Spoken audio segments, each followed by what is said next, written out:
Prof. Firman, Anda percaya tidak bahwa kemudian pasca putusan MK, ini kan kerannya sebenarnya sudah dibuka, kalau tadi Mbak Titi bilang potensinya sebenarnya di atas 70, tapi yang kita saksikan 43, ini sudah cukup baik atau menurut Anda ini parpol-parpol ini masih terlalu malas untuk bekerja dan kemudian mengambil resiko berada di luar koalisi besar? Iya, saya kira situasinya status quo ya. Dan ada satu langkah yang tidak terduga yang tidak bisa segera diantisipasi. Kalau kita lihat beberapa partai yang memang mampu mengantisipasi itu punya karakteristik sebagai partai yang nuansanya ideologis, yang kemudian punya kaderisasi yang baik, begitu ya. Sehingga mereka cukup percaya diri, mereka punya visi misi yang mereka yakin bisa diimplementasikan. Dan mereka coba untuk melakukan itu. Ada PDIP dan PKS tadi yang disampaikan oleh Mbak Titi. Tapi secara umum kalau kita amati apa yang terjadi di daerah ini adalah sebetulnya situasinya cukup akut. Kalau saya boleh sampaikan, itu pada dasarnya dalam konteks Indonesia saat ini ketika demokrasinya demikian stagnan bahkan mengalami penurunan kualitas atau regresi, itu sebetulnya bisa dikatakan ini pertarungan antara para dinasti dan oligarki. Oke. Dan siapapun itu sebetulnya kombinasi di luar dinasti dan oligarki itu sangat sangat jarang.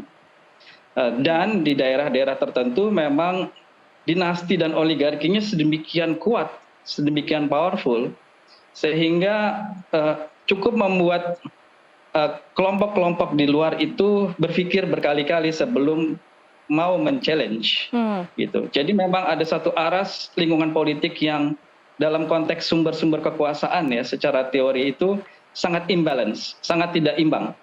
Karena ini merupakan akumulasi dari sebuah proses kekuasaan yang sudah cukup lama, apakah itu 5 tahun atau 10 tahun, yang kemudian ditransfer pada orang-orang terdekat atau keluarga, yang kemudian itu menjadi satu modal politik, modal sosial, modal ekonomi yang sangat powerful.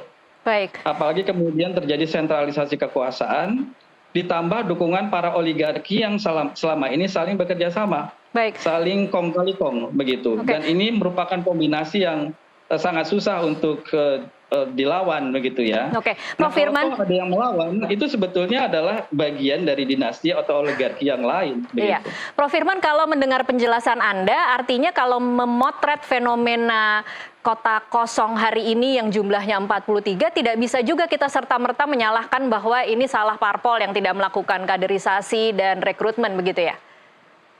Saya kira itu kombinasi sebetulnya, ada kontribusi juga di sana. Jadi selain memang lingkungan politiknya yang menyebabkan terjadi imbalance dari sisi sumber-sumber kekuasaan dan sentralisasi kekuasaan yang didukung oleh oligarki, saya kira juga di sisi lain partai tidak melakukan kaderisasi secara serius. Sehingga kalau ada peluang, ya walaupun memang sangat singkat peluang itu tidak mereka bisa manfaatkan karena memang mereka tidak cukup percaya diri untuk bisa mencalonkan kadernya sendiri. Hanya partai tadi yang melakukan kaderisasi dan juga punya ideologi yang clear itu yang bisa melakukan itu pun kasuistik, tidak di semua wilayah partai-partai itu mampu melakukan seperti itu. Yang jelas cara berpikir pragmatis ini menyebabkan nuansa kompetisi demokratik itu rendah di daerah-daerah begitu ya, karena biasanya kekuasaan sudah demikian kuat dan kemudian memberikan pelayanan dalam tanda kutip baik dari sisi politik maupun dari sisi ekonomi kepada pihak-pihak yang di luar partainya termasuk partai lawan, sehingga partai ini ada dalam satu naungan kekuasaan yang membuat mereka juga menjadi status quois begitu, tidak punya fighting spirit. Dan juga jangan-jangan memang partai-partai di daerah itu tidak punya konsep mengenai apa yang harus mereka lakukan untuk daerahnya, sehingga tidak punya komitmen. Jadi mereka itu hanya menjadi political machinery, mesin politik yang tugasnya hanya untuk memenangkan kompetisi. Tapi bagaimana mendesain daerah itu, apa visi misi daerah itu, dari mana itu harus dimulai, dan ujungnya akan seperti apa, saya meragukan itu. Sehingga karena tidak punya konsep, mereka tidak punya komitmen untuk bertarung, karena apa yang mau dipertarungkan, konsep sendiri saya kira mereka belum cukup kuat begitu ya. Iya.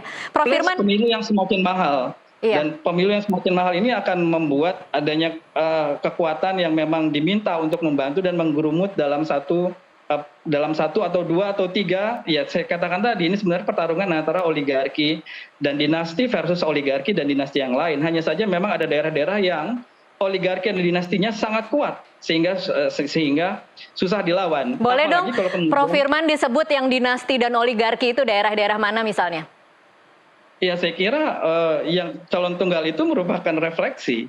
Ke-43 itu saya kira merupakan refleksi bagaimana dinasti dan oligarkinya sangat kuat. Dan saya kira plus memang ada figur-figur yang ya berprestasi lah. Tapi kan perlu dicatat bahwa di negara-negara yang demokrasinya kuat, berprestasi apapun itu Obama, seberprestasi apapun itu Clinton, atau ya, terlalu tinggi lah presiden ya mereka, katakanlah manajer atau governor satu daerah, itu pasti di-challenge. Iya. Karena hakikat dari pilkada itu adalah memberikan kesempatan untuk membuat semakin baiknya nasib rakyat. Jadi pertarungan the best of the best sebetulnya.